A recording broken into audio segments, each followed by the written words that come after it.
Hi అండి. నమస్తే. యద్దనపూడి సులోచనారాణి గారు రచించిన సహజీవనం నవల మొదటి భాగం విందాం. సహజీవనం. సాయంత్రం అవుతోంది. గతుకుల రోడ్డుకి ఇరువైపులా ఉన్న చెట్ల నీడలు పొడుగ్గా పడుతున్నాయి. ఆ నీడల మీద నుండి పరిగెత్తుతూ రివ్వున వస్తోంది బస్సు. దాని నిండా ప్రయాణికులు క్రిక్కిరిసినట్లున్నారు. రోడ్డు మీద కుడివైపుగా మయూరపురం అని తెల్లటి అక్షరాలతో ఉన్న నల్లటి బోర్డు. ఆ రోడ్డు మీద వస్తున్న వారికి చెయ్యి చాపి చెబుతున్నట్లుగా ఉంది. గర్భిణీ స్త్రీలా ఉన్న బస్సు ఆ బోర్డుని చూడగానే వేగం తగ్గి ఆగింది. బస్సు ఆగగానే అటువైపు సీటులో కూర్చుని ఉన్న ఒక అమ్మాయి లేచింది. ఆ అమ్మాయి సూట్ కేసు తీసుకుని అడ్డంగా కిక్కిరిసిపోయి ఉన్న జనాన్ని తప్పించుకుని గుమ్మం వైపు రావడానికి 5 నిమిషాలు పట్టింది. బస్సులో నిలబడి ఉన్న కొంతమంది ఆ అమ్మాయినే కన్నార్పకుండా చూస్తూ దారి తొలగడం మర్చిపోయి నిలబడడం చూసి, కండక్టర్ తప్పకొండయ్యా తప్పకోండి అంటూ కోపంగా అరిచాడు. ఆ అమ్మాయి ఎలాగైతేనే బస్సు గుమ్మం దగ్గరకొచ్చి కమ్మి పట్టుకుని కిందకి దిగింది. ఆమె దిగగానే బస్సు ఎవరి కోసమూ ఆగని కాలంలా రివ్వున పరిగెత్తి వెళ్ళిపోయింది. బస్సులో నుంచి దిగిన ఆ అమ్మాయి పెట్టె బరువు అనిపించడంతో కింద పెట్టి కందిన అరచేయి చూసుకుంది. తరువాత సుపరిచితమైన ఆ పరిసరాలను ఒక్కసారి కళ్లతో కలియ చూసింది. అవే చేలు, అవే రోడ్లు, అవే చెట్లు, రవ్వంత కూడా మార్పు లేదు. 2 సంవత్సరాల క్రితం తాను ఇక్కడ బస్సు కోసం నిలబడిన స్థితి గుర్తుకొచ్చింది. ఆ జ్ఞాపకం భరించలేనట్లుగా ఆ అమ్మాయి తల చిన్నగా విదిలించింది. శక్తి కూడదీసుకుంటున్న దానిలా ఒక్కసారి గుండెల నిండా గాలి పీల్చింది. భుజానికున్న బ్యాగు సరిచేసుకుని వంగి పెట్టె తీసుకుని మళ్ళీ నడక ప్రారంభించింది. రోడ్డుకి అటూ ఇటూ వేప చెట్లున్నాయి. వాటి నీడలు రోడ్డు మీద సాయంకాలపు ఎండలు అల్లిబిల్లిగా గమ్మత్తుగా పరుచుకుని ఉన్నాయి. ఆ అమ్మాయి తల వంచుకుని నడుస్తుంది. నేను సరైన పనే చేశాను. నా నిర్ణయం సరైంది. ఎలుగెత్తి ఆ చుట్టుపక్కల అంతటా ప్రతిధ్వనించేలా అరవాలనిపించింది. నేను ఇప్పుడు పూర్తి స్వతంత్రురాల్ని. ఒకరి పెత్తనం నా మీద లేదు. మరీ గుర్తు చేసుకోసాగింది. ఆ భావనే ఎంతో హాయిగా ఉంది. ఆమె తల వంచుకుని నడుస్తుంది. ఆ నడకలో సొగసే కాదు, ఆత్మవిశ్వాసం కూడా ఉంది. ఆమె కట్టుకున్న ఆకుపచ్చ జరి అంచు చీర ఆమె శరీర లావణ్యాన్ని రెట్టింపు చేయడమే కాదు, ఆమె మనసు మమతానురాగాలు నిండిన సుక్షేత్రం అని సూచిస్తున్నట్టుగా ఉంది. ఓదులుగా పొడుగ్గా ఉన్న జడలో చెంప పక్కనుంచి తొంగి చూస్తున్న ఎర్రటి గులాబీ పువ్వు ఆమె తలను అలంకరించినందుకు ఆనందపడుతుందా అన్నట్టు ఉండడమే కాకుండా, ఆమె ఆంతర్యంలో ఉన్న తిరుగుబాటుకి, విప్లవ ధోరణికి ప్రతీకలా కనిపిస్తుంది. నల్లటి చెప్పులు ధరించిన ఆ తెల్లటి పాదాలు తన గమ్యం క్షుణ్ణంగా తెలిసినట్లుగా ఎలాంటి తడబాటు లేకుండా ముందుకు సాగుతున్నాయి. అందమైన ఆ పాదాలను ముద్దాడాలని, తన చాటున పొదవి పట్టి దాచేసుకోవాలని జరి అంచు కుచ్చిళ్లు ప్రయత్నిస్తుంటే, ఆ పని నీ వల్ల కాదన్నట్లు అవి నిర్లక్ష్యంగా వాటిని విసురుగా దగ్గరకు రాకుండా తోసేస్తున్నాయి. తల వంచుకుని పెట్టె పట్టుకుని పరధ్యాసగా నడుస్తున్న ఆ అమ్మాయి ఎదురుగా నీరుకావి పంచెతో బనీనుతో చుట్టకాలుస్తూ వస్తున్న వయసుమండిన వ్యక్తిని గమనించనే లేదు. ఆ అమ్మాయిని చూడగానే ఆశ్చర్యానందాలతో అతనే పలకరించాడు. జ్యోత్స్నమ్మగారు, ఇదేమిటి నడిచొస్తున్నారు? అతని కంఠం 8వ వింత చూస్తున్నంత విడ్డూరంగా ఉంది. అంటూనే ఆమె చేతిలో పెట్టెందుకున్నాడు. బస్సులో వచ్చాను శివయ్య, బావున్నావా అంటూ పలకరించింది. ఆ, తమ దయవల్ల ఎంతవరకు దేనికి లోటు లేదు. ఒక్కరే వస్తున్నారేమిటి? అల్లుడుగారెక్కడా? ఆయన రాలేదు, నేనే వచ్చాను. నాయనమ్మ గారికి మీరు వస్తున్నట్టు తెలియదా? బండైనా పంపలేదేమిటి? బామ్మకు తెలియదు శివయ్య, నేను అనుకోకుండా వచ్చేశాను. సుబ్బులు ఎలా ఉంది? బాగానే ఉందమ్మా. ఆ పేరు వినగానే అతని ముఖం చిన్నబోయింది. దాని బతుక్కి విముక్తి లేదు. ఆ సంసారంలో ఏ మార్పు లేదు. ఎలా ఉంటుంది? దాన్ని దిక్కులేని దానిలా వాళ్ళు సతాయిస్తుంటే నువ్వు చూస్తూ ఊరుకుంటావయ్యే, కోపంగా అంది జ్యోత్స్న. జ్యోత్స్నకి ఎందుకో కోపం కస్సుమన్నట్టుగా వచ్చేసింది. ఈ దేశంలో ఆడపిల్లకి నిజంగా దిక్కులేదు. ఆశ్రయం లేనట్లే అధమస్తులు బ్రతుకులు వెళ్లదీస్తారు. గంగిగోవుళ్ళ ఆచారాలకి కట్టుబడతారు. ఆచారాలు. ఎవరు పెట్టారు ఈ ఆచారాలు? ఎప్పుడో ఏ కాలంలోనూ ఎవరు సదుపాయం కోసమో పెట్టిన ఆ పాతవాటినే పట్టుకుని వేళ్లాడతారు. కొత్తవి రూపొందించుకుందామో అన్న ధ్యాసే లేదు. బద్ధకం, సోమరితనం కాదు, ఎవరు ఏమనుకుంటారో అనే పిరికితనం. ఈ పిరికితనంతోనే ఈ ఆడపిల్లల జీవితాలు మగ్గిపోతున్నాయి. ఊరు ప్రారంభమైంది. నడిచి వస్తున్న జ్యోత్స్నని అందరూ విచిత్రంగా చూస్తూ పలకరించసాగారు. అదేమిటి, అమ్మాయి గారు ఇలా నడిచి రావడం ఏమిటి? అల్లుడుగారు ఏమయ్యారు? కారేమైంది? అయ్యో, నాయనమ్మ గారికి తెలీదా? బండైనా పంపలేదేమిటి? అందరూ తలో రకంగా వ్యాఖ్యానిస్తుంటే శివయ్య తనే తోచిన విధంగా జవాబు చెబుతూ వచ్చాడు. ఇద్దరూ మలుపు తిరిగి తూర్పు వీధిలో ఉన్న ఇంటికొచ్చారు. విశాలమైన పెరటితో మధ్యగా ఉన్న పెద్ద ఇల్లది. ఇంటి ముందు కొబ్బరి చెట్లున్నాయి. ఇంటి ముందు కుడివైపుకి ఎడంవైపుకి పొడుగాటి వరండాలున్నాయి. కుడివైపు ఉన్న పాకలో 18 సంవత్సరాల అమ్మాయి గేదెలకి గడ్డి వేస్తుంది. శివయ్య వరండాలో అడుగు పెట్టగానే, వరమ్మగారు, ఎవరొచ్చారో చూడండి అని కేక పెట్టాడు. లోపల పెద్దదిగా ఉన్న సావిట్లో మంచం మీద కూర్చుని నౌకరు చేత ఒడ్లు కొలిపించి బస్తాలో పోయిస్తున్న వరమ్మగారు 6:01 అని లెక్క పెడుతున్నదల్లా ఆగింది. ఎవరు? శివయ్య పిలిచేది అంది. అవును అన్నాడు పాలేరు. ఆవిడ లేచి పైట కొంగు భుజాల మీదుగా ముందుకు లాక్కుని యువతలకి రాబోయింది. గుమ్మం వరకు వచ్చి గుమ్మం దాటబోయిన ఆవిడ 1 నిమిషం ఆగిపోయింది. గుమ్మానికి అవతల జ్యోత్స్న నిలబడి ఉంది. ఆవిడ కళ్ళు ఆశ్చర్యంతో పెద్దవయ్యాయి. బుజ్జీ, నువ్వా? ఇదేమిటి? ఉత్తరమైనా రాయలేదే? ఆనందంతో తడబడిపోతూ అంది. జ్యోత్స్న గుమ్మం దాటి లోపలికొచ్చింది. నిన్ను ఆశ్చర్యపరచాలి అని చెప్పకుండా వచ్చేశాను బామ్మ. నవ్వుతూ అనబోయింది కానీ వెంటనే కళ్ళల్లో గిర్రున నీళ్లు తిరిగాయి. అది ఆవిడికి కనిపించకుండా ఉండడం కోసం చెటుక్కున మరింత దగ్గరై ఆవిడ మెడ చుట్టూ చేతులు పెనవేసి భుజం మీద ముఖం దాచేసుకుంది. వరమ్మగారి చేతులు మనవరాలి తలని ఆప్యాయంగా నిమిరాయి. ఎంత మంచి పని చేశావే. నేను రాత్రి నాకు కలొచ్చింది. అందులో నువ్వు దేనికో గాని ఏడుస్తున్నావట. నేను ఎంత అడిగినా కారణం చెప్పడం లేదు. నిద్రలో ఉలిక్కిపడి లేచాను. నాకెంత బాధేసిందని ఈరోజే ఉత్తరం రాశాను. ఉదయం గుళ్ళో పూజ చేయించి ఆ కుంకుమ పంపాను. జ్యోత్స్న పెదవి బిగబట్టుకుని ఏడు పాపుకుంది. శ్యాంసుందరెక్కడా? రాలేదు. పోన్లే, నా మనసు తెలిసినట్టుగా నువ్వు వచ్చేశావు. పద లోపలికి. అమ్మాయి గారు, అప్పటికే గొడ్లపాకలో గేదెలకు మేత చేస్తున్న సుబ్బులు పరిగెత్తుకొచ్చింది. అమ్మాయి గారు వచ్చారేంటి? ఒడ్లు కొలుస్తున్న సూర్య ఆ పని వదిలేసి వచ్చేశాడు. జ్యోత్స్నని చూడగానే అందరి ముఖాలు సంబరంగా అయ్యాయి. సుబ్బులు, ఆ పెట్టె తీసుకువెళ్ళి లోపల పెట్టు, వరమ్మగారు పురమాయించింది. జ్యోత్స్న ఆవిడ్ని వదిలి 2 అడుగులు ముందుకు వేసింది. ఆ తరువాత పరుగులాంటి నడకతో అదే సావిట్లో నుంచి పైకి ఉన్న మెట్లు చకచక ఎక్కి పైకి వెళ్ళిపోయింది. పైన ఉన్న ఆ గది చిన్నదే అయినా అది అందంగా పొందికగా ఉంది. జ్యోత్స్న మూసి ఉన్న ఆ గది తలుపులు తెరిచి లోపలికొచ్చింది. వెళ్ళి ఒక్కొక్క కిటికీ తలుపే తెరిచింది. ఒక్కొక్క తలుపు తెరుస్తుంటే అది తన జీవితంలోకి స్వేచ్ఛ అనే గాలిని ధారాళంగా తెరుస్తున్నట్టుగా అనిపించింది. సుబ్బులు పెట్టె మోసుకొచ్చి గదిలో పెట్టింది. అమ్మాయి గారు బావున్నారా? బాగానే ఉన్నాను. నువ్వు? నాకే? మీరు వెళ్ళిన తర్వాత నేను 34 సినిమాలు చూశాను. 2 సార్లు సర్కస్ చూశాను. 5 సార్లు సంతకు వెళ్ళాను అమ్మాయి గారు. మన ఊరి పక్కన దెయ్యాల గుట్ట లేదు? అక్కడ సినిమా షూటింగ్ అయింది. మన ఊరి జనం అంతా అన్నం మూటలు కట్టుకుని వెళ్ళి ఆ 3 రోజులు అక్కడే ఉన్నారంటే నమ్మండి. సుబ్బులు వరసే అంత వసపోసిన పిట్ట. నేను ఇప్పుడే గభాలన పాలు పిండి బామ్మగారికి ఇచ్చేసి వస్తానండి. జ్యోత్స్న తల ఊపింది. సుబ్బులు వెళ్ళబోయి మళ్ళీ వెనక్కి పరిగెత్తుకొచ్చింది. దగ్గరగా వచ్చి, అమ్మాయి గారు, ఈసారి మీరు వెళ్ళేటప్పుడు హైదరాబాదు నన్ను తీసుకువెళ్ళరా? అక్కడ చార్మినార్ మీదకు ఎక్కి చూస్తే కళ్ళు గిరగిరా తిరిగిపోతాయంటగా. నేను వస్తానమ్మాయి గారు మీతో. అలాగేలే. ఇంతలో కింద నుంచి, సుబ్బులు, ఎక్కడే నువ్వు అని సూరి గొంతు వినిపించింది.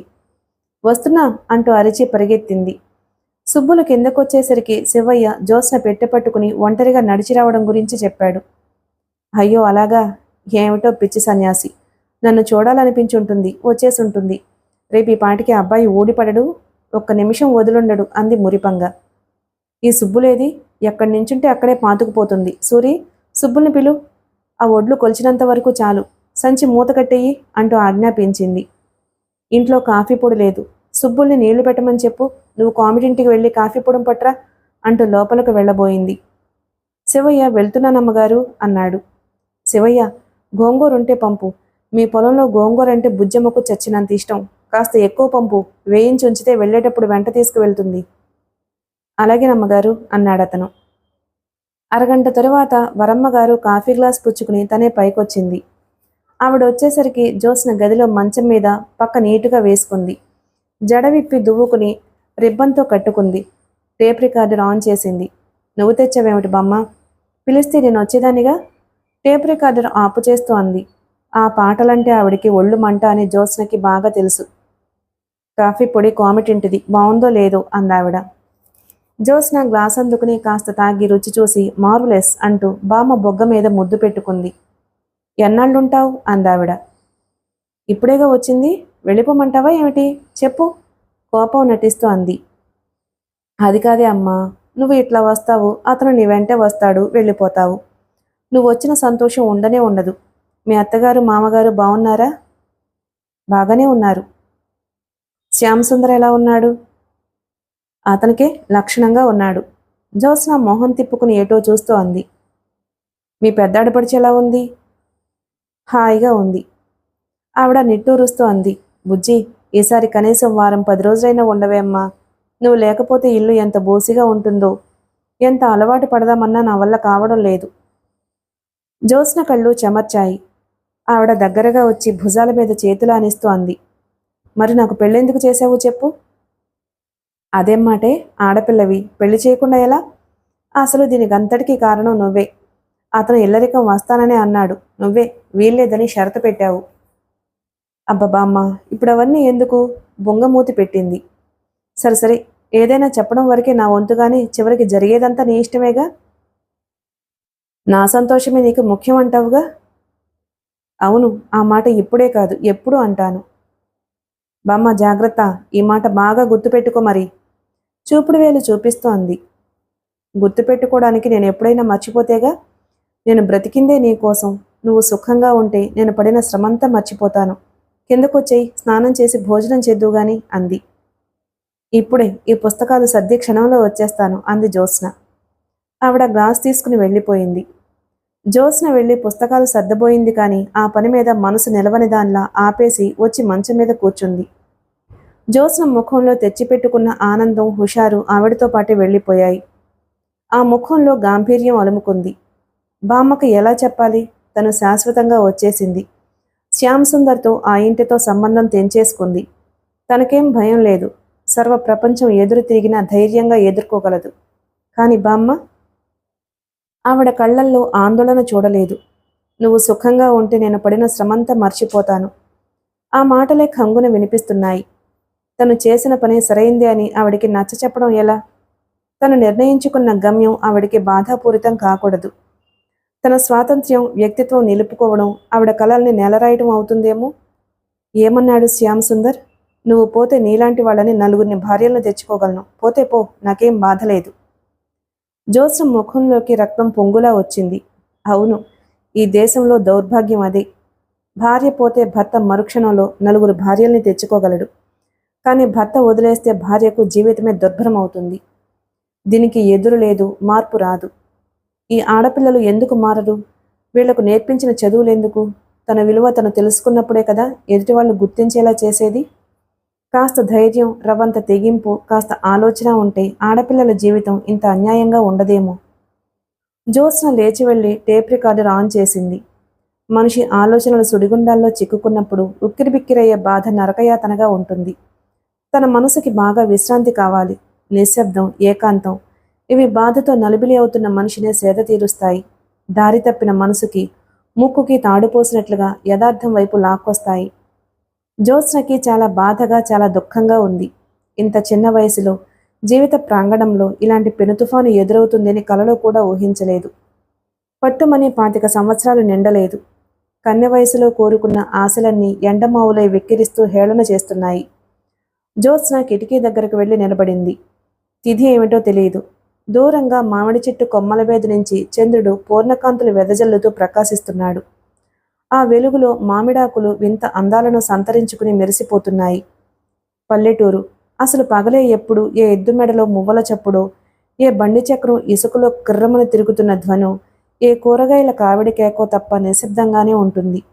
ఇక చీకటైతే చాలు, రాత్రి ఒడిలో ఒదిగి నిద్రపోతుందా అన్నంత నిశ్శబ్దంగా ఉంటుంది. దూరంగా టేబుల్ మీద ఉన్న టేప్ రికార్డర్లో నుంచి సంగీతం మొదలై వస్తుంది. సుపరిచితమైన ఆ సంగీతం వినగానే జ్యోత్స్న ఉలికిపాటు చెందిన దానిలా తిరిగి చూసింది. టేప్లోంచి పాట మొదలైంది. A a a you are a beautiful lover. A a a you are a beautiful queen. I don't know what you need. Jyotsna గర్భాలన వెర్రిదానిలా పరిగెత్తుకొచ్చి టేప్ ఆఫ్ చేసింది. టేప్లో శబ్దం అయితే ఆగిపోయింది గాని జ్యోత్స్న మనసులో నుంచి వినవస్తున్న ఆ పాటను ఎంత ఆపు చేయాలన్నా ఆగడం లేదు. A you are a beautiful lover. Jyotsna కిటికీ దగ్గరకు వెళ్ళింది. ఆ పాట వినడం ఇష్టం లేనట్లు 2 చేతులతో చెవులు గట్టిగా మూసుకుంది. మూసుకున్న కొద్దీ ఇంకా గట్టిగా వినిపిస్తుందా పాట. జ్యోత్స్నకి ఆ గదిలో శ్యామ్ సుందర్ నిలబడినట్లే ఉంది. టేపు శబ్దం ఇంకా ఎక్కువ చేసి దగ్గరకొచ్చి విరగబడి నవ్వుతున్నట్లే ఉంది. తను ఆ శబ్దం భరించలేనట్లుగా చెవులు మూసుకుంటే మెడ మీద నడుం దగ్గర చక్కెలిగింతలు పెట్టి చెవుల మీద నుంచి చేతులు తీసివేసినట్టు చేసేవాడు.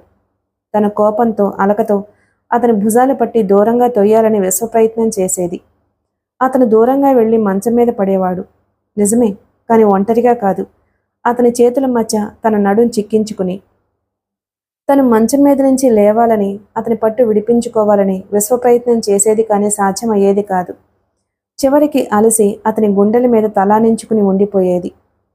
అంతరంగపు తెర మీద ఈ దృశ్యాలు ఎంత వద్దనుకున్నా మళ్లీ మళ్లీ తిరుగుతూ కనిపిస్తూనే ఉంటాయి. తనకి అతనిలో ఆ ప్రేమికుడు కావాలి. పెళ్లి కాకముందు ఎంత బాగుండే వాళ్ళిద్దరూ. ఒకరంటే ఒకరికి ఎంత ఇష్టం, ఎంత ఆరాధన, ఎంత ఆత్మీయత. పెళ్లి ఆ అపురూపమైన భావాన్ని శాశ్వతం చేస్తుందని ఆశపడింది తను. అందుకే అతని కంటే తనే పెళ్లి కోసం వేగిరపడింది. ఇప్పుడు బాగా తెలిసొస్తుంది తను చేసింది ఎంత పొరపాటో అని. ప్రేమించిన వాళ్ళని పెళ్లి చేసుకోకూడదేమో. తనకది తెలియలేదు. పెళ్లికి ముందు మొగ్గలా ఉండే అనురాగం పెళ్లి జరిగితే 1000 రేకుల పద్మంలా విరిసి ఇద్దరి జీవితాలను శోభాయమానం చేస్తుందని భ్రమపడింది. పెళ్లి జరగ్గానే చుట్టూ ఉన్న పరిస్థితులు ఆ ప్రేమ మొగ్గని వాడిపోయేలా చేశాయి. జ్యోత్స్నకి శ్యామ్ సుందర్ మీద కసిగా కోపంగా ఉంది. ఈ ప్రేమ నిలుపుకోవడానికి అతడు తనంతగా ఆరాటపడలేదు, శ్రద్ధ తీసుకోలేదు. లేకపోతే ఇలాంటి ఆఘాతం ఏర్పడేది కాదు. పెళ్లిని ప్రేమని తన జీవిత కేంద్రాలుగా భావించింది. అతను అదొక సంఘటనలాగా తేలికగా తీసేసుకున్నాడు. అక్కడే ఇద్దరి మధ్య అభిప్రాయ భేదం ఆఘాతం తవ్వడం ప్రారంభమైంది. అసలు పొరపాటు తనదేనేమో. శ్యామ్ సుందర్ అందర్లాంటి వాడేనేమో. తనే ఊహల జలతార తెరల మధ్య అతన్ని ఉంచి చూసి లేనిపోని ఆధిక్యత ఆపాదించి చూసిందేమో. జ్యోత్స్నకి ఈ ఆలోచన సరికాదనిపించింది. శ్యామ్ సుందర్ అందర్లాంటి వాడు కాదు. అతనిలో ప్రత్యేకత ఉంది. అది మొదటి పరిచయంలోనే తనకు అర్థమైంది, తనను ఆకర్షించింది. జ్యోత్స్నకి ఇప్పటి నుంచి 1000 సంవత్సరాలు ఆ జ్ఞాపకాల్లో బ్రతకమన్నా బ్రతకగలదు. అంత తీయటి జ్ఞాపకాలవి, అంత అపురూపమైన అనుభూతులు. బహుశా ఏ ఆడపిల్లకి అలాంటివి లభించవేమో. తను అదృష్టవంతురాలనని మురిసిపోయిందనాడు. ఇప్పుడు అదృష్టం తనని చూసి పకాలను నవ్వుకుంటూ ఉండొచ్చేమో. ఏం చేసింది? తన జీవితం అతని చుట్టూ అల్లుకుంది. తన ప్రతి ఆలోచన పూజా పుష్పంలా అతని కోసమే పవిత్రంగా అర్పించాలని ఆశపడింది. అతనికి అది నచ్చలేదు. నేను మామూలు మనిషిని, నాలో ఆధిక్యత ఏమీ లేదు అనేవాడు. ఎప్పుడూ ఇదే మాట. అతనిలా అనడంలో స్వార్థం ఉందని తనకి ఇప్పుడు గానీ అర్థం కావడం లేదు. అతను చాలా తెలివిగలవాడు. అది మాత్రం నిజం. తనలో అతను నా జీవితం అంతా నీకోసమే అని పొరపాటుగా అయినా ఒక్కసారి కూడా అనలేదు. మన జీవితం మన ఒక్కరిది కాదు, మన చుట్టూ ఉన్న వాళ్లతో ముడిపడి ఉంటుంది అనేవాడు. ఆ చుట్టూ ఉన్న వాళ్ళెవరో తనకి బాగా తెలుసు. అతని తల్లిదండ్రులు, అక్క చెల్లెళ్ళు, స్నేహితులు. తను వారిలో ఒక వ్యక్తి మాత్రమే. భార్యగా ప్రత్యేకత ఏమీ లేదు. జ్యోత్స్నకి ఆలోచిస్తున్న కొద్దీ అతని మీద అంతులేని ఆగ్రహం వస్తుంది. ఏం చేశాడు శ్యామ్ సుందర్? ఇంజనీర్ చదివానంటూ కట్నం తీసుకున్నాడు. ఇల్లరికం రాలేదుగా అంటూ కానుకలు బాగా లాగాడు. 4 సంవత్సరాల పాటు తనతో ఆనందం పంచుకున్నాడు. అవేమీ అతనికి గుర్తులేవు. తల్లిదండ్రుల చేతుల్లో కీలుబొమ్మ. ఎంతసేపు వాళ్ళు ఏమనుకుంటారో అని భయం. ఏమన్నాడు? నువ్వు పోతే నీలాంటి వాళ్ళని 4గురిని భార్యలుగా తెచ్చుకోగలను అన్నాడు. అన్న వెంటనే తను అతని చెంపను చెళ్ళుమనిపించింది. చెంప పట్టుకుని నిశ్చేష్టుడిలా నిలబడ్డాడతను. తన కళ్లలో నుంచి నిప్పులు రాలుస్తాయేమోన్నంత వాడిగా ఉన్నాయి చూపులు. అతను తనని అప్పుడే కొత్త వ్యక్తిని చూస్తున్నట్టుగా చిత్రంగా చూస్తున్నాడు. అత్తగారు అపర కాళిలా వచ్చి విరుచుకుపడింది. వాడిని కొడతావటే? నువ్వు మనిషివేనా, ఆడదానివేనా? ఇది మా ఇద్దరి విషయం, మధ్య మీరు కల్పించుకోకండి, వెళ్ళండి, తీవ్రంగా అంది తను. అయ్యో అయ్యో, అలా చూస్తూ నిలబడతావేమిరా? 4 తగిలించక. ఊరి వాజమ్మ, నా కళ్ళ ముందు ఇంత అఘాయిత్యం జరుగుతుంటే నేను ఎలా చూస్తూ ఊరుకొనరా? ఏమైంది, మీరైనా రారేమండి? అలా చెవిటి ముద్దులో ఆ పడకుర్చీలో కూర్చుంటారేమిటి? ఆవిడ కేకలతో ఏడుపులతో ఇల్లు అదిరిపోతుంది. జ్యోత్స్న చరచర పడగదిలోకి వెళ్ళింది. పెట్టెలో బట్టలు సర్దుకుంది. వచ్చే ముందు క్షణమాగి శ్యామ్ సుందర్తో అంది, నేను పెళ్లి చేసుకున్నది ఒక మంచి మనసు గల సంస్కారవంతుణ్ణి అనుకున్నాను. అమ్మ చేతిలో ఒక కీలుబొమ్మని అనుకోలేదు. ఒక భార్యను నిలుపుకోలేని మీరు నలుగురు భార్యల్ని తెచ్చుకుంటాను అంటే నవ్వాలనిపిస్తుంది. వెళ్తున్నాను. ఎలా ఆ ఇంట్లో నుంచి యువతలకు వచ్చిందో, ఎలా బస్ ఎక్కిందో జ్యోత్స్నకే తెలియదు. ఈ రగడ ఈరోజు ప్రథమం కాదు. దాదాపు దినచర్యగా జరిగే ఘర్షణే అది. అతని ఇంట్లో ఉండేదే కొద్దిసేపు. ఆ కొద్దిసేపు ఏదో ఒక గొడవ. ఇద్దరి మధ్య చికాకు, అడ్డుగోడ ఉన్నట్లే మౌనం. ప్రేమించి పెళ్లి చేసుకున్న అతను భార్యతో ప్రేమగా ఉండడానికి ఎందుకు బిడియపడతాడో జ్యోత్స్నకు అర్థం కాదు. ఏదైనా అడిగితే నీకు అర్థం కాదులే, ఇది ఒక్కటే అతని నోటి నుంచి సమాధానం. శ్యామ్ సుందర్ చదువుకోలేదా? University first. బ్యాడ్మింటన్లో చతురుడు, స్నేహితుల్లో సమర్థుడు, ఇంట్లో మాత్రం మౌనమూర్తి. ఎంత సీరియస్గా అతను ఏదైనా చెప్పాలని చూస్తుందో అంత నవ్వులాటగా తోసేస్తాడు. సర్దుకోవాలంటాడు. జ్యోత్స్నకి ఆ సర్దుకోవడం అనే దానికి హద్దులు పోయినట్లుగా అనిపించింది. తన కోసం స్నేహితులు వస్తే వారితో కూర్చుని నవ్వుతూ తుళ్ళుతూ కబుర్లు చెబితే అత్తగారికి నచ్చదు. ఆవిడ కోసం 10 మంది వచ్చి కాఫీలు తాగి కబుర్లు చెప్పొచ్చు.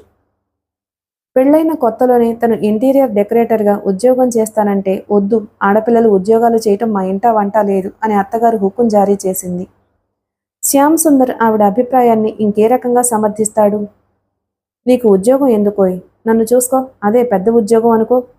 ఉదయం వెళ్ళి రాత్రి 10 గంటలకు ఇంటికి తిరిగొచ్చే పెద్ద మనిషిని చూసుకోవాలట. అయితే జీతం ఇవ్వు అంది కోపంగా. ఓకే, ఎంత కావాలి? నీకు ఇంకేం పని లేదా? అమ్మతో గొడవ పడడం తప్ప? ఆ రాత్రి శ్యామ్ సుందర్ చిరాకు పడ్డాడు. నిన్ను నా ఇష్టం వచ్చినట్టు పిలుస్తాను, వాళ్ళకెందుకు మధ్యలో?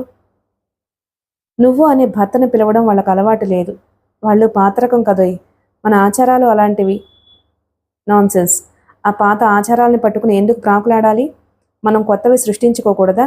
నీకు లేని బాధ వాళ్ళకెందుకు అంటాను. చెప్పు, నీకేమైనా అభ్యంతరమా? నాకేం లేదు, వాళ్లతో సర్దుకుపోవాలి గాని గొడవెందుకు అని. ఉద్యోగం వద్దు అంటే మీతో నేను సర్దుకుపోయానుగా, ఇలాంటి వాటిల్లో మీరు సర్దుకుపోవచ్చుగా, అన్నీ నేనే సర్దుకుపోవాలా? అట్లా తర్కం తీయకు బాబు, నాకు ఈ రాత్రి నిద్ర లేకుండా చేస్తావు. చెయ్యి పట్టి లాక్కున్నాడతను. జ్యోత్స్నకి తన భర్తకి తను అన్నం తినిపించాలని, అన్నం తినేటప్పుడు అతనితో సరససల్లాపాలతో సరదాగా గడపాలని ఉంటుంది. అది వీలే కాదు. అతను తండ్రితో అక్క చెల్లెలతో కలిసిగానే తినడు. అది ఇదివరకటి అలవాటు, ఇప్పుడు మార్చుకోవచ్చుగా అంటుంది. అతను వచ్చేస్తాడు గాని మారడు. ఇదిగో, గొడవలు తగ్గించేటట్లు చూడాలి గాని ఎక్కువ అయ్యేటట్లు చేయకూడదు. నువ్వు మన గదిలో తింటావుగా, నీకు నేను తినిపిస్తానులే అంటాడు. ఆ సరదా కోసం జ్యోత్స్న తరచుగా వాళ్ళందరితో కలిసి భోజనం చేయకుండా గదిలో ఒంటరిగా తినాలని ప్రయత్నిస్తుంటే అత్తగారు అడ్డం కొట్టింది. ఇదిగో కోడల పిల్ల, నువ్వు అలా ఒక్కదానివి తినడం నాకు బాగాలేదు. మాతో కలిసి తిను. నలుగురితో కలిసి తింటే అన్నం ఒంటికి పడుతుంది. లేదండి, నేను ఒక్కదాన్నిగా పుట్టానుగా, నేను ఒక్కదాన్ని తింటే గాని అన్నం సహించదు. ఆ రాత్రి అన్నం తింటుంటే శ్యామ్ సుందర్ రోజుల్లో దగ్గరకు రాలేదు. జ్యోత్స్నకి కలిపి పెట్టలేదు. పుస్తకం చదువుకుంటూ మంచం మీద పడుకున్నాడు. జ్యోత్స్న అలిగి అన్నం తినడం మానేసి లేచొచ్చింది. ఆ రాత్రి అతను నచ్చ చెప్పడానికి ప్రయత్నించాడు. జ్యోత్స్న, నువ్వు ఇలా ఒంటరిగా తినడం నాకు కూడా బాగోలేదు. ఏ, ఎందుకని? మొన్న మా రాజమ్మతో వచ్చిందిగా. అవును. ఆవిడ మన ఇంట్లో ఉన్నది 2 రోజులైనా మన గురించి రామాయణాలు భాగవతాలు చెప్పేసిందట. ఏమని? అమ్మకి నీకు పడదని, నువ్వు మాతో కలవ్వని. చెప్పుకొని అలాంటి వాటికి మనం అవకాశం ఎందుకు ఇవ్వాలి? ఎవరో ఏదో అంటారని మన సంతోషం వదులుకోవాలా? అలా భయపడితే అసలు బ్రతకనే బ్రతకలేము. జ్యోత్స్న, నాకు గౌరవంగా ఉండడం అలవాటు. మన కుటుంబాన్ని గురించి ఎవరైనా కించపరిచేటట్టు మాట్లాడితే చాలా బాధ కలుగుతుంది. అతనికి ఎంతసేపు కుటుంబ గౌరవం, ప్రతిష్ట ఇవే ముఖ్యం. తను ఎలా బాధపడినా పర్వాలేదు. జ్యోత్స్నకి రాను రాను విసుగు కలగసాగింది. ఎంతో ఆనందంగా నవ్వుతూ తుళ్ళుతూ ఉండాల్సిన దాంపత్య జీవితం కలతలతో చికాకులతో నిండిపోసాగింది. జ్యోత్స్న కిటికీ చువ్వలకి తలా నుంచి కళ్ళు మూసుకుంది. శ్యామ్ సుందర్ని పెళ్లి చేసుకోవడంలో తను పొరపాటు చేసిందా? లేదు లేదు లేదు. మనసు అరిచినట్లుగా జవాబు చెప్పింది. అతనిలో ప్రేమికుడున్నాడు. అతనికి తన మనసిచ్చింది. జీవితం అర్పించాలని అనుకుంది. పెళ్లి కాకముందు ఎలా ఉండేవాడతను? జ్యోత్స్నకి అతనితో మొట్టమొదటిసారి పరిచయం కళ్లకు కట్టినట్లు కనిపించసాగింది. ఆ రోజు తను మర్చిపోగలదా? తనకిష్టమైన రోజు, తన జీవితాన్ని మార్చేసిన రోజు. జ్యోత్స్న మనసు ఒక్కసారిగా బాధని, ఆవేశాన్ని, ఆశాభంగాన్ని తెంచుకుని రాయంచలా గతంలోకి ఎగరసాగింది. హోమ్ సైన్స్ కాలేజీలో ఫైనల్ ఇయర్ చదువుతోంది జ్యోత్స్న. సంపన్నుల కుటుంబంలో ఒక్కగానొక్క కూతురిగా పుట్టి చదువుల సరస్వతి అవ్వాలనే నాయనమ్మ కోరికకు ప్రత్యేకగా నిలిచిన వ్యక్తి జ్యోత్స్న. ఆ విద్యార్థిని జీవితమే వేరు. ఆ కిలకిలమని నవ్వులు, ఆ మాటల విసుర్లు, దేన్ని లెక్క చేయని ఆ దురుసుతనం, ఆనందం అంత తమ గుండెల్లోనే పరవళ్లు తొక్కుతుందా అన్నట్టు సంతోషం.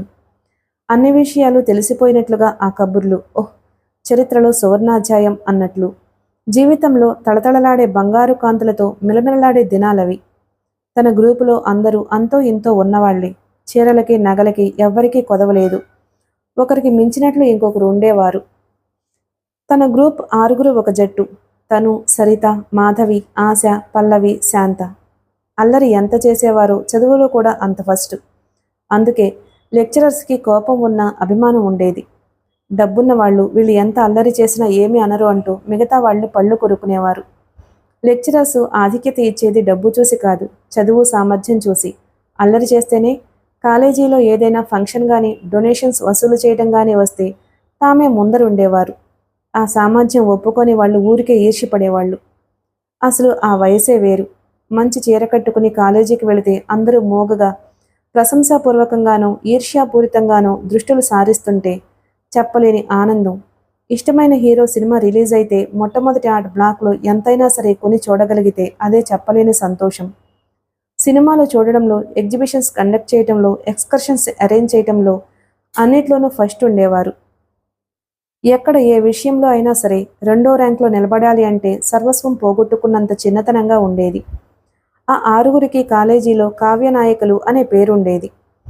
ఈసారి సెలవుల ముందు నాగార్జున సాగర్ ఎక్స్కర్షన్కి ప్లాన్ వేశారు. జ్యోత్స్న, నోటీస్ పంపి పిల్లల్ని ఇష్టమైన వాళ్ళను రమ్మనమని, డబ్బు కట్టమని చెప్పడం వరకే మా వంతు. మిగతాదంతా మీ గ్రూప్ ఉందిగా, చూసుకోండోయ్ అన్నారు లెక్చరర్స్. ఓకే మేడం అంది తను. పని ఏదైనా తల మీద పెడితే అది సమర్థవంతంగా నిర్వర్తించి శభాష్ అనిపించుకుంటే గాని 6 నిద్ర పట్టదు. నోటీసు రాయడం దగ్గర నుంచి అది పంపి పిల్లలు ఎంతమంది వస్తారో తెలుసుకుని డబ్బు వసూలు చేయటం, బస్సు మాట్లాడడం, భోజనాల ఏర్పాటు, గెస్ట్ హౌస్ రిజర్వేషన్స్ అన్ని పనులు తామే. ఒక్కొక్క పని ఒక్కొక్కరు నెత్తిన వేసుకుని ఏర్పాట్లు చేశారు. అలాంటి పనులు చేయడం అంటే కాస్తంత కూడా శ్రమ అనిపించేది కాదు. ఎంత పనైనా చేయగలిగేటట్టు అదొక వెల్లువలాంటి ఉత్సాహం. జ్యోత్స్న వాళ్ళు లీడర్స్గా ఉంటే అన్ని సదుపాయాలు సరిగ్గా ఉంటాయి అంటూ లెక్చరర్సు సాటి విద్యార్థినులు కాంప్లిమెంట్ ఇచ్చేవారు. అదే ప్రెసిడెంట్ దగ్గర నుంచి బంగారు పథకం పొందినంతటి తృప్తి, ఆనందం అనిపించేది. శ్రమ పడడానికి ఆ గ్రూపు ఎప్పుడూ వెనకంజ వేసేవారు కాదు. ఆ శ్రమ పడడంలోనే ఆనందం ఉండేది. నలుగురిలో ప్రాధాన్యత, గుర్తింపు, గౌరవం, అభిమానం ఇవి పుష్కలంగా లభించేవి. అనుకున్న ప్రకారం బస్సులో నాగార్జున సాగర్ వెళ్లారు. సాయంత్రం అయ్యింది. లెక్చరర్సు, పిల్లలు కొంతమంది పేకాట ఆడుతున్నారు, మరికొంతమంది పాటలు పాడుతున్నారు, మరికొంతమంది జట్లు జట్లుగా తిరుగుతున్నారు. నాగార్జున కొండ వెళ్లి మ్యూజియం చూడడానికి బోటుకి టైం అయిపోయింది అనడం మర్నాటికి వాయిదా పడింది. ఆ సాయంత్రం విజయ్ విహార్ గెస్ట్ హౌస్ వెనుక ఉన్న లాన్లో కావ్యనాయకులుగా పేరు పొందిన ఈ 6 కూర్చుని ఉన్నారు. చదువు అయిపోతుంది, ఏం చేయడమా అన్న ప్రసక్తి వచ్చింది. నేను చచ్చినా పెళ్లి చేసుకోను బాబు, ఉద్యోగం చేస్తాను. నాకు లైఫ్ బాగా ఎంజాయ్ చేయాలని ఉంది అంది జ్యోత్స్న. నేను కూడా అంది సరిత. నాకు చేసుకోవాలని లేదు గాని మా బావ చంపేస్తున్నాడు. ఇప్పటికీ 3 వేసవిల నుంచి ఏదో సాకుతో పెళ్లి వాయిదా వేయిస్తూ వచ్చాను. ఈసారి కుదిరేటట్టు లేదు. ఈసారి వేసవిలో పెళ్లి చేసుకోకపోతే సన్యాసం పుచ్చుకుని నా కంటికి కనిపించకుండా వెళ్ళిపోదటట అంది మాధవి. నువ్వాశ? నేనా? నేను పెళ్లి చేసుకుని ఉద్యోగం చేస్తాను అంది ఆశ. రెండేలా కుదురుతాయే? ఎందుకు కుదరవు? బస్టాప్లో నిలబడి పుస్తకం చదువుతూ బస్సు కోసం చూడడం లేదు. అలాగే ఇది కూడా. పెళ్లి బోరు కొట్టకుండా ఉద్యోగం, ఉద్యోగం బోరు కొట్టకుండా పెళ్ళన్నమాట. ఆహా, జీవితం ఏక యంత్రంలా అయిపోతుంది అప్పుడు. నేను పెళ్లి మాత్రమే చేసుకుంటాను, ఉద్యోగం చస్తే చేయను అంది మాధవి. అది అవును, ఉద్యోగంట ఉద్యోగం. ఎవడు కష్టపడతాడు? పెళ్లి చేసుకుని హాయిగా జీవితం అనుభవిస్తాను. మా నాన్న సంబంధాలు చూస్తున్నాడుగా. తప్పకుండా బాగా చదువుకుని ఉద్యోగం చేసి సంపాదించేవాడికే ఇస్తాడు. ఎంచక్క అప్పుడు నేను హాయిగా తినడం, సినిమాలు చూడడం, మార్కెట్లోకి వచ్చిన కొత్త చీరలు కొనుక్కోవడం, పుస్తకాలు చదవడం, రికార్డులు వినడం, జీవితం అంతా ఒక హాలిడేలా గడిపేస్తాను. మై గాడ్, పారాసైట్ లైఫ్ అన్నమాట. ఐ హేట్ ఇట్ అంది జ్యోత్స్న కంపరంగా చూస్తూ. పారాసైట్ ఏమిటి? జీవితం అనుభవించడానికే. కాదు, మనం మనంగా ప్రవర్తించి ఒక ప్రత్యేక వ్యక్తిగా గుర్తించబడాలి. గుర్తించబడినా ఒకటే, గుర్తించబడకపోయినా ఒకటే. నేను ఎలాగైనా సరే ఫారిన్ వెళ్ళాలి. అది నా జీవిత ధ్యేయం. పచ్చగడ్డిలో పడుకుని ఆకాశంలోకి చూస్తూ అంది ఆశ. అవును, ఇందులో ప్రేమను గురించి ఎవరూ మాట్లాడలేదేమిటి? ఆశ్చర్యంగా అడిగింది సరిత. ప్రేమ, అది ఒక దెయ్యం లాంటిది. అందరూ దాని గురించి మాట్లాడటమే తప్ప నిజంగా అనుభవం పొందిన వాళ్ళు లేరేమో అంది ఆశ. నా దృష్టిలో ప్రేమ గీమ అంతా నాన్ సెన్స్. అదొక కష్టాల కొలిమి. అందులో మండిపోవడం నాకు ఇష్టం లేదు అంది మాధవి. జ్యోత్స్న ఆలోచిస్తుంది. వాళ్ళందరి మాటలతో జ్యోత్స్న ఏకీభవించలేకపోతుంది. మనకు దొరకని దాన్ని గురించి రకరకాలుగా ఊహించడం సహజం. కానీ ప్రతి మనిషికి నమ్మకానికి మించిన మహా ఔషధం ఇంకేదీ లేదేమో. అక్కడ సంధ్య చీకట్లు మెల్లమెల్లగా పరుచుకుంటున్నాయి. దూరంగా రిజర్వాయర్ ఎర్రని ఆ కాంతిలో గమ్మత్తుగా ఉంది. ఇంతలో దూరం నుంచి ఆ సాయం సంచిలో నుంచి వస్తున్నట్లుగా ఒక అతను వస్తున్నాడు. అతను పరధ్యాసగా తలదించుకుని వస్తున్నాడు. ట్రాన్సిస్టర్లోంచి పాట వినిపిస్తుంది. మిలితే హై జిందగీ మే మొహబ్బత్ కభీ కభీ. అతను వారి పక్క నుంచి వెళ్ళిపోతున్నాడు. Hey mister, just a minute please. Sarita చెయ్యెత్తి అరిచింది. అతను ఉలికిపాటుగా తలెత్తి చూశాడు. ఒక్క నిమిషం నిలబడతారా? ఆ పాట మాకు చాలా ఇష్టం. అతను ఇబ్బందిగా చూశాడు. కొంచెం వాల్యూమ్ పెద్ద చేస్తారా? సరిత లేచొచ్చింది. అతని అనుమతి కోరకుండానే తనే వాల్యూమ్ రైజ్ చేసింది. అతను సరితనే చూస్తున్నాడు. ఆడపిల్లలకి ఒంటరిగా మగపిల్లాడు దొరికితే ఏడిపించడం అనేది అదో సరదా. అతను పాట అయ్యేంత వరకు నిలబడ్డాడు. అతను ఎక్కడ వెళ్ళిపోతాడో అని సరిత ట్రాన్సిస్టర్ అడుగున వేళ్లతో పట్టుకుని వదలలేదు. పాట అయిపోయింది. థ్యాంక్ యూ అంది జ్యోత్స్న. జ్యోత్స్నకి కూడా ఆ పాట అంటే చాలా ఇష్టం. మోస్ట్ వెల్కమ్ అన్నాడతను. సరిత జ్యోత్స్న మొహాలు చూసుకున్నారు. ఏదో పెద్ద మనిషిలా ఉన్నాడని ఏడిపించకుండా వదిలిపెట్టామే ఇతన్ని. ఛాన్స్ పోయినట్లుగా అంది ఆశ. అతను వెళ్ళిపోయాడు. మర్నాడు మ్యూజియంకి వెళ్ళడానికి అందరూ బోట్స్ దగ్గరకు వచ్చారు. అక్కడ అప్పటికే 20 మందికి పైగా మగపిల్లలున్నారు. ఎవరి వానర సైన్యం అంది సరిత రహస్యంగా. ఇంజనీర్ స్టూడెంట్స్ అట అంది ఆశ కంఠం తగ్గించి. ఓహో, ఈ లంకినీళ్ళు ఇక్కడికి కూడా వచ్చారా? ఒక అతను కావాలనే అన్నాడు. నీకు తెలుసా వీళ్ళు? ఇంకో అతను ఉత్సాహంగా అడిగాడు. తెలియడమా? వాళ్ళు తెలియాలని పొరపాటును కూడా ఎవ్వరూ అనుకోరు. ఒకసారి కర్మగాలి మా పిన్ని కూతురు కోసం ఆ కాలేజీకి వెళ్ళాను. బాప్రే, స్పృహ తప్పకుండా గేటు బయటకు ఎలా వచ్చానో నాకే తెలియదు. అమ్మ బాబోయ్, వాళ్ళ మాటలు వాళ్ళ జోక్స్ మనం ఎందుకు పనికిరామనుకో. అందరూ కలిసి బోటెక్కారు. అక్కడి నుంచి కావలసినంత గోల, అరుపులు, కేకలు, మాటలు, పాటలు, ఆ పరిసరాలు హోరెత్తిపోయాయి. బోటు ఈ ఎల్లరికి నవ్వుకుంటున్నట్లుగా మెల్లగా సాగిపోతుంది. దూరంగా నది మీద వాన పడుతుంది. జ్యోత్స్న ఎండ వాన కలిసిన ఆ మనోహర దృశ్యాల్ని కన్నార్పకుండా చూస్తుంది. సహజంగా వానొస్తే ఎండ ఉండదు, ఎండొస్తే వాన పోతుంది. కానీ ఇప్పుడు ఈ రెండూ కలిశాయి. రెండూ తమ తమ ప్రత్యేకతని పోగొట్టుకోలేదు. ఒకదాన్ని ఒకటి జయించలేదు. వాటి కలయిక అపురూపంగా, అనిర్వచనీయంగా ఉంది. ఇట్ ఈస్ బ్యూటిఫుల్ అన్నాడతను. అవును, అప్రయత్నంగా అంది జ్యోత్స్న. అతని చేతిలో టేప్ రికార్డర్ ఉంది. అది ఆన్ చేశాడు. అందులో నుండి గలగలా పారే సెలయేరులా సంగీతం ఉరికి రాసాగింది. జ్యోత్స్న దూరంగా ఎండా వానల కలయికని చూస్తుంది. టేప్లోంచి పాట వినిపిస్తుంది. A you are a beautiful lover. A you are a beautiful queen. దూరంగా చూస్తున్న జ్యోత్స్న అతని వైపు చూసింది. అతను కూడా దూరంగా ఉన్న ఎండా వానల కలయికని చూస్తున్నాడు. బోటు ఉయ్యాలలా కదులుతూ మెల్లగా సాగిపోతుంది. ఆ పాట, ఆ బోటు కదలిక, దూరంగా ఎండావానుల కలయిక జ్యోత్స్నకి గమ్మత్తైన అనుభవంగా అనిపించింది. మనసంతా తేలికగా ఉంది. అతను పక్కన నిలబడ్డాడు. బోట్లో ఎక్కువ మంది ఉండడంతో అందరూ దగ్గర దగ్గరగానే నిలబడ్డారు. అందులో విశేషం కూడా ఏమీ లేదు. నాగార్జునకొండ సమీపిస్తుంది. పాట అయిపోయింది. పాట చాలా బాగుంది అంది జ్యోత్స్న తనలో తాను అనుకున్నంత నెమ్మదిగా. నాకు చాలా ఇష్టం. మీకు కూడా నచ్చిందా? థ్యాంక్ యూ చిరునవ్వుతో అన్నాడు. Most welcome. అచ్చో అతడు నిన్న అన్నట్లే అనుకరిస్తూ అంది. అతను ఒక క్షణం తెల్లబోయినట్లు చూసిన వెంటనే పాకాలను నవ్వాడు. ఆ నవ్వినప్పుడు అతని కళ్ళు గమ్మత్తైన సజీవ భావంతో వెలిగాయి.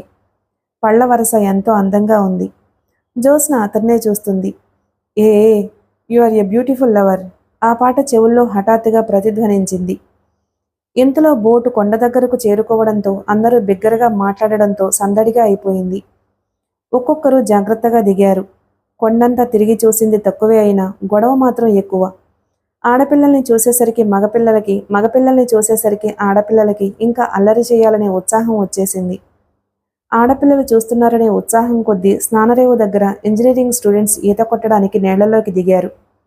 ఒరేయ్ చచ్చిపోతారా, అక్కడ మొసళ్ళున్నాయి, మొన్ననే ముగ్గురిని మింగేశాయట. బట్టలు విప్పడం ఇష్టం లేని ఒక అతను ఈతలు కొట్టడానికి వెళ్తున్న వారిని భయపెట్టసాగాడు. ఆడపిల్లలు నీళ్లల్లో కాళ్ళు పెట్టుకుని కూర్చున్నారు. చేపలు బాబోయ్, సరిత కేకలు పెట్టింది. ఇక పోదాం పదండి. లెక్చరర్స్ కేకలు పెడుతున్నా ఎవ్వరూ వినడం లేదు. ఎవరో బోటు వెళ్ళిపోతుంది అని కేకలు పెట్టి అరిచారు. అందరూ ఆదరాబాదరా పరిగెత్తుకొచ్చారు. బోటు అతను ఇంకో ఇద్దరితో కలిసి దాన్ని మరమ్మత్తు చేస్తున్నాడు. అతని ఒంటి నిండా చెమటలు కారుతున్నాయి. కాస్త రిపేర్ ఉంది, ఇప్పుడే 5 నిమిషాల్లో అయిపోతుంది అన్నాడు. హరోం హరహర, చేతులెత్తి ఒక అతను అరిచాడు. చీకటయింది, ఇదే ఆఖరి బోటు, అవతల నుంచి ఇంకొకటి రాదు. కొంతమంది చలివేస్తుంది, చంపేస్తుంది అంటూ పాట సాగించారు. చీకటి మెల్లగా తెల్లబడసాగింది. కాసేపటికి చంద్రుడు పైకొచ్చాడు. చంద్రకాంతిలో నీళ్లు తళతళలాడసాగాయి. బోటు బాగవుతుంది అంటూనే 3 గంటలు పట్టింది. రాత్రి 10 గంటలవుతుంది. పగలంతా తిరగడంతో చాలామంది తోటకూర కాడల్లా వేళ్లాడసాగారు. ఒకరి భుజాల మీద మరొకరు నిద్రకి ఒరుగుతున్నట్లు పడుకున్నారు. జ్యోత్స్న కూర్చుంది. అతను కూడా కూర్చున్నాడు. అతను ఏల మీద a you are a beautiful lover అని పాడుతున్నాడు. ఆ పాట పెట్టకూడదు అంది జ్యోత్స్న. అతను టేప్ ఆన్ చేశాడు. అతను ఏల మీద తను కూడా పాడుతూనే ఉన్నాడు. జ్యోత్స్న అతని వైపు మొదటిసారిగా పరీక్షగా చూసింది. అతను కూడా ఇటే చూస్తున్నాడు. ఒక్క క్షణం ఇద్దరు ఆ పరిసరాలు మర్చిపోయినట్టే నిలబడ్డారు. బహుశా ఆ క్షణంలోనే కాలం ఇద్దరి భవిష్యత్తులకి ముడివేసిందేమో. జ్యోత్స్నకి ఆ క్షణం మరవలేనట్లుగా అనిపించింది. తను అతనితో లీనమైన భావం, అతను తనకి అతి సన్నిహితుడైనట్లుగా భ్రమ. అది ఆ పరిసరాల ప్రభావం కావచ్చు. ఆ నీటి మీద సయ్యాటలాడుతున్న వెన్నెలలో ఏదైనా మత్తుందేమో. అది తనను మంత్రించినట్లే చేసిందేమో. బోటు ఒక్కసారిగా కూత వేసింది. అందరూ ఓహో అంటూ అరుస్తూ లేచి నిలబడ్డారు. కదులుతుందా? బాగైందా? అమ్మయ్య, ఈ రాత్రికి ఇక వనవాసం అనుకున్నాము మొదలైన మాటలు గడబిడగా వినిపిస్తున్నాయి. బోటు కదిలింది. అందరూ గెస్ట్ హౌస్కి వచ్చేసరికి రాత్రి 12 గంటలయింది. మర్నాడు ఉదయమే బయలుదేరొచ్చారు. జ్యోత్స్నకి బస్సులో హైదరాబాద్ వచ్చేస్తుంటే ఇంకా ఆ టేపులో పాటే వినిపించసాగింది. ఆ వెన్నెల, ఆ పాట అతను చూడడం అదొక అందమైన కలలా అనిపించసాగింది. మనసు ఎందుకోగాని ఆ కలని మరీ మరీ మననం చేసుకోసాగింది. మిగిలిన కథ తరువాయి భాగంలో విందాం. Please like and subscribe my channel. Thank you.